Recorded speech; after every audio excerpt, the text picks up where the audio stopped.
થાશે.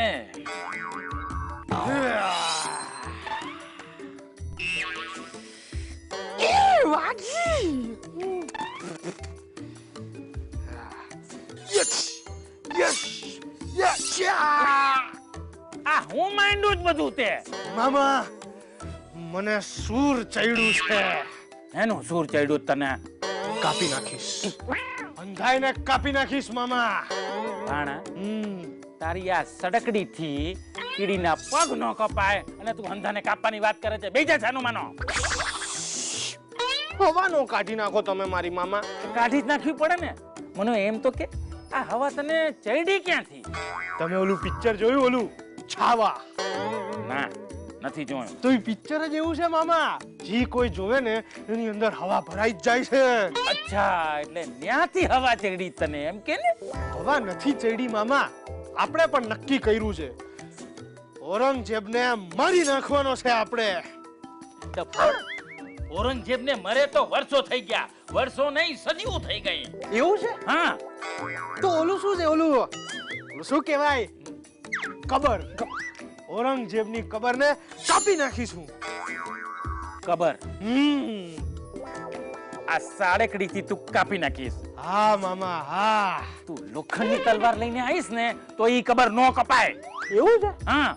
તો મામા હું કબરને ખોદી નાખીશ મામા. ખોદી નાખીશ?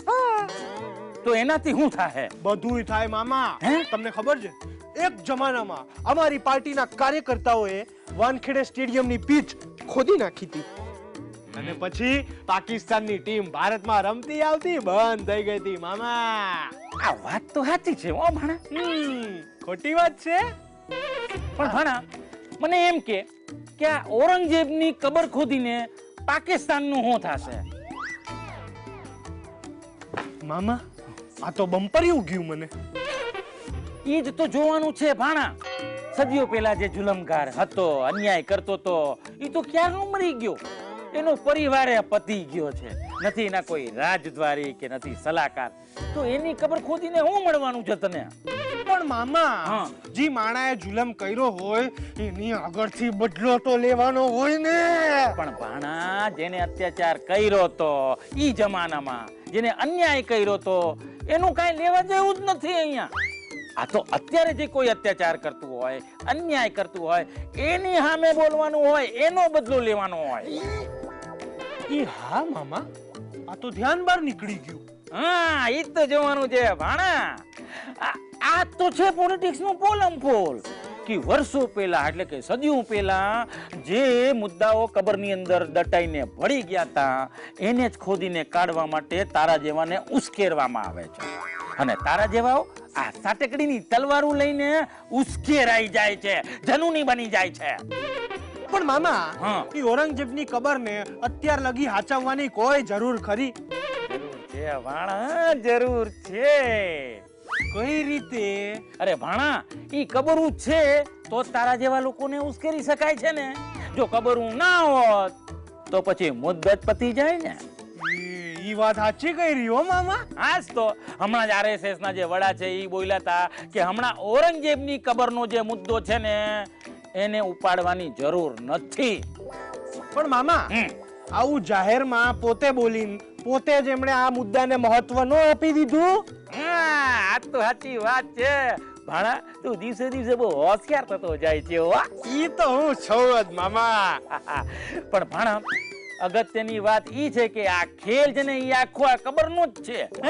તને ખબર નહીં હોય ભાણા, વર્ષો પહેલા આપણા અડવાણી સાહેબ છે ને ઈ પાકિસ્તાનમાં જઈને મોહમ્મદ અલી જીન્ના છે ને એમની કબર ઉપર માથું ટેકી આવ્યા હતા. આવું? હા, કારણ કે એ વખતે એમણે લઘુમતી કોમની સહાનુભૂતિ જીતવી હતી. અને હવે આ ઔરંગઝેબની કબર હાથ લાગી છે. પણ આ કબર સહાનુભૂતિ ફેલાવવાના બદલે ધિક્કાર ફેલાવવાનું કામ કરી રહી છે.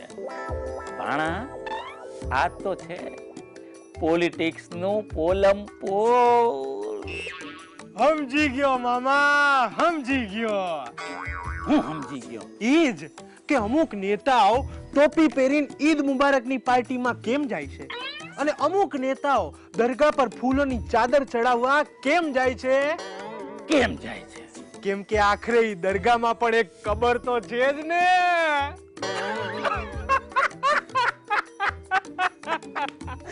ભાણા તું દિવસે દિવસે બહુ હોશિયાર થતો જાય છે હો.